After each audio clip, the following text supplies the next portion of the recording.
இயேசு கிறிஸ்துவின் இனிதான நாமத்தில் இன்றைய ஆவிக்குரிய சிந்தனைக்கு உங்களை அன்புடன் வரவேற்கின்றோம். இப்போதும் ஒரு பாடலுக்கு பின்பு உங்கள் சிந்தையை தெளிவிக்கும் ஆவிக்குரிய செய்தியை கேட்கலாம். தாய் தன் பாலகனையே மறப்பினும் நான் மறவேன் என்று சொன்னதா, தாழ்த்தி என்னை அவர் கையில் இந்த ஜீவப்பாறை என்றும் போடுவே, தாழ்த்தி என்னை அவர் கையில் இந்த ஜீவப்பாதை என்றும் போடுவே.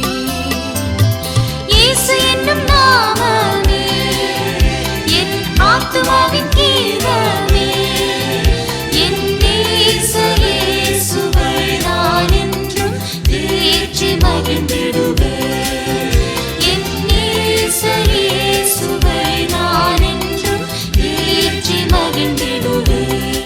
ஆண்டவர் இரட்சகருமாக இயேசுவின் இனிதான நாமத்தினால் உங்களை வாழ்த்துகிறேன். இந்த நாள் நம்முடைய ஆவிக்குரிய சிந்தனைக்காக யோவான் எழுதின சுவிசேஷம் 14ஆம் அதிகாரம் 14ஆம் வசனத்தை நான் வாசிக்கிறேன். என் நாமத்தினாலே நீங்கள் எதை கேட்டாலும் அதை நான் செய்வேன். இயேசுவானவர் இதை சொல்லுகிறார். இயேசு என்கிற நாமத்தினாலே நீங்கள் எதை கேட்டாலும் உங்களுடைய விண்ணப்பங்கள் அல்லது நடக்க வேண்டிய காரியங்கள் எதுவானாலும் அதை நான் செய்வேன் என்று சொல்லுகிறார். அப்போஸ்தலர் நடபடிகள் 3ஆம் அதிகாரத்திலே பேதுரு யோவானும் ஆலயத்திற்கு போகிற ஒரு சம்பவம் சொல்லப்பட்டிருக்கிறது. போகும்பொழுது அந்த ஆலயத்தின் முன்பாக பிச்சை எடுக்கிற நடக்க முடியாத ஒரு மனிதனை வைத்திருக்கிறார். அவருடைய வேலையெல்லாம் அந்த வழியில ஆலயத்துக்கு வரவர்களிடம் ஏதாவது கிடைக்குமா என்று சொல்லி கேட்பான்.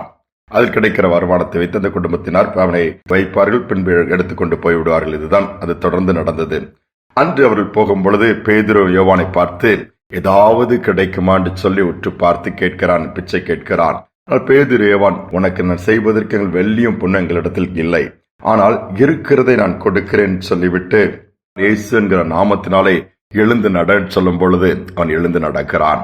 அவனுடைய எல்லா நிலைமையும் தலைகீழா மாறிவிட்டது. முடங்கி போன, பயன்படுத்த முடியாத கால்கள், நடக்கக்கூடிய, குதிக்கக்கூடிய, துள்ளக்கூடிய, எழுந்து ஓடக்கூடிய அந்த பாக்கியத்தை பெற்றுவிட்டது. ஆலயத்துக்குள் போய் குதித்து துதித்து ஆண்டவரை மகிமைப்படுத்தினான் சொல்லப்பட்டிருக்கிறது. அவனுடைய தொழிலையே மாற்றிவிட்டார் ஆண்டவர். இயேசு என்கிற நாமத்தினாலே அங்கு ஒரு பெரிய அற்புதம் நடக்கிறது.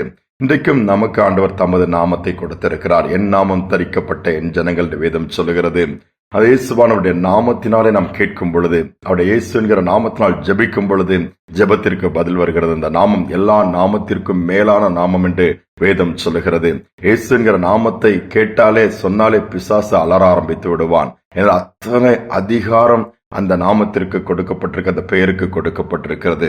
அதனால்தான் நாம் ஜெபிக்கும் பொழுதெல்லாம் கடைசியாக இயேசுவின் நாமத்தில் வேண்டிக் கொள்கிறோம் பிதாவே என்று சொல்லி நாம் ஜெபிப்பதை அல்லது அநேகர் ஜெபிப்பதை நீங்கள் பார்த்திருப்பீர்கள், கேட்டிருப்பீர்கள். இன்றைக்கு அந்த நாமத்தின் வல்லமை நாம் அனுபவித்திருக்கிறோமா? அந்த நாமத்தினால் கேட்டு பெற்றிருக்கிறோமா?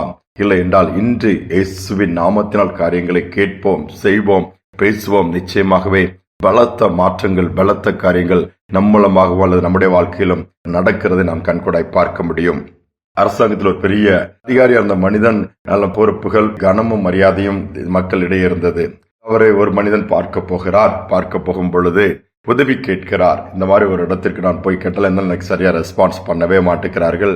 இவ்வளவு நாள் நான் அலைந்து நடந்து என்னுடைய காரியங்கள், என்னுடைய பணம் ஒன்றுமே செட்டில் ஆகவில்லை, நான் என்ன செய்வது என்று தெரியவில்லை என்று சொல்லி கேட்கிறார். அப்பொழுது அவர் என்ன பண்ணுகிறார், தன்னுடைய டேபிள்ல இருந்து தன்னுடைய விசிட்டிங் கார்டு எடுத்து அதன் பின்பாக இந்த கார்டை கொண்டு வர நபருக்கு உதவி செய்ய வேண்டும் எழுதி அனுப்புகிறார். இவர் அடுத்து இத்தனை நாட்கள் நடந்து, இத்தனை ஆண்டுகள் நடந்து தெரிந்து வேலை ஆகாத அந்த இடத்திற்கு போகும்போது அதே கதையை சொல்லுகிறார்கள். அப்புறம் இந்த கார்டை காண்பிக்கிறார். இந்த கார்டில் உள்ள பெயரை பார்த்தவுடன் அவர்கள் நடுங்க ஆரம்பித்து விட்டார்களாம். உடனே அவர் ஒருத்தர் சொன்னாங்க, சும்மா யாரோ ஒரு கார்டை தூக்கிட்டு வந்திருப்பாப்பலான்னு சொல்லும்போது அதன் பின்பகுதியை பார்க்கும் பொழுது அதில் எழுதப்பட்டிருக்கிற காரியம் இன்னும் அவர்களுக்கு நடுக்கத்தை கொடுத்தது. உடனே அவருடைய காரியத்தை வேகமாய் செய்து முடித்து செட்டில் பண்ணினார்களாம். பாருங்கள், ஒரு அரசாங்கத்தில் உயர்ந்த அதிகாரியுடைய பெயரை சொன்ன உடனே இவ்வளவு காரியங்கள் நடக்கிறது என்று சொன்னால், நம்முடைய பரலோகத்தின் தேவன், வானத்தின் பூமியின் சகலத்தையும் சிருஷ்டித்த தேவனுடைய குமாரனாகிய இயேசுவின் பெயரை சொல்லும் பொழுது ஏன் காரியங்கள் நடக்காது? வானோர், பூதலத்தோர், பூமியின் கீழானோருடைய முழங்கால்கள் எல்லாம் இயேசு என்கிற நாமத்தை சொல்லும் பொழுது முடங்கும் என்றுதானே வேதம் சொல்லுகிறது. அந்த நாமத்தை நாம் அறிந்திருக்கிறோம், அந்த நாமத்தை நாம் பெற்றிருக்கிறோம், அந்த நாமத்தை நாம் பயன்படுத்துகிறோமா? இன்று எப்படிப்பட்ட காரியங்களானாலும் பலவீனமாக இருக்கலாம். இயேசுவின் நாமத்தினால் பலவீனம் மாறட்டும் என்று சொல்லி ஜெபித்து பாருங்கள், மாறும். இயேசுவின் நாமத்திற்கு அப்படிப்பட்ட வல்லமை உண்டு. அதை தான் நம்மளுக்கும் கர்த்தர் கொடுக்கிறார். நம்பிக்கையோடு இயேசுவே என்று சொல்லி நோக்கி கூப்பிடுவோம். எல்லா சூழ்நிலையிலும் இயேசுவே சொல்லி கூப்பிடும் பொழுது கூப்பிடுகிற மறு நிமிடமே நமக்கு உதவி செய்வார். நிச்சயமாகவே அந்த உதவியை பெற்றுக் கொள்ள முடியும். ஜெபிப்போமா? எங்கள் அன்பின் பரலோக தகப்பனே, இயேசு என்னும் நாமமுடையவரே, துதிக்கிறோம், ஸ்தோத்திரிக்கிறோம். இந்த காலை நேரத்தில் உடைய சமூகத்தில் வந்திருக்கிறோம் அப்பா. இயேசுவின் நாமம் இனிமையான நாமம்பா. உடைய நாமத்தை சொல்ல சொல்ல என்னும் கிருபை பெறுகிறதை நாங்கள் பார்க்கிறோம். உடைய நாமத்தில் அவ்வளவு வல்லமை வைத்திருக்கிறப்பா. பிசாசின் கிரியைகளை அழிக்கக்கூடியது, அற்புதங்களை நடத்தக்கூடியது, நன்மைகளை பெற்றுக் கொடுக்கக்கூடிய அந்த நாமத்தினால் இந்த நேரத்தில் வந்திருக்கிறோம். யாரெல்லாம் காரியங்கள் தடையாக இருக்கிறது, யாரெல்லாம் நன்மை இன்னும் எனக்கு ஏற்படவில்லை, எத்தனை நாட்கள் போராடுவது, எத்தனை நாட்கள் நான் அலைந்து திரிவது, எத்தனை நாட்கள் நான் வழக்காடுவது, எத்தனை நாட்கள் காத்திருப்பது என்று சொல்லி பல காரியங்களில் பல விதத்திலே போராடி கொண்டிருக்கலாம். முட்டங்கி போய் கிடக்கலாம், எல்லாம் முடிந்தது என்று சொல்லி இருக்கலாம். இன்று இயேசுவின் நாமத்தினால் நாங்கள் ஜெபிக்கிறோம். மீண்டுமாய் காரியங்கள் உருவாக்கப்படுவதாக, தடைகள் உடைக்கப்படுவதாக, வேதனைகள் மறைவதாக, பலவீனமான இருக்கிற சரீரங்களுக்குள் இயேசுவின் நாமத்தினால் இப்பொழுது ஜெபிக்கும் பொழுது வல்லமை இறங்குவதாக. வியாதியின் கூறுகள் முறிக்கப்படட்டும் அப்பா.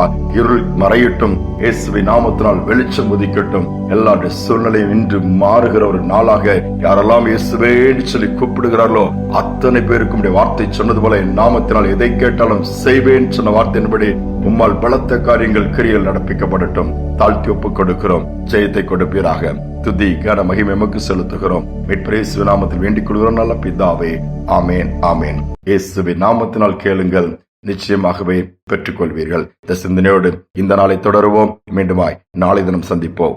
கூப்பிடு நீ பதில் கொடுப்பார், குறைகளெல்லாம் நிறைவாக்குவார். கூப்பிடு நீ பதில் கொடுப்பார், குறைகளெல்லாம் நிறைவாக்குவார். உண்மையாக தேடுவோரின் உள்ளத்தில் வந்திடுவார். உண்மையாக தேடுவோரின் உள்ளத்தில் வந்தி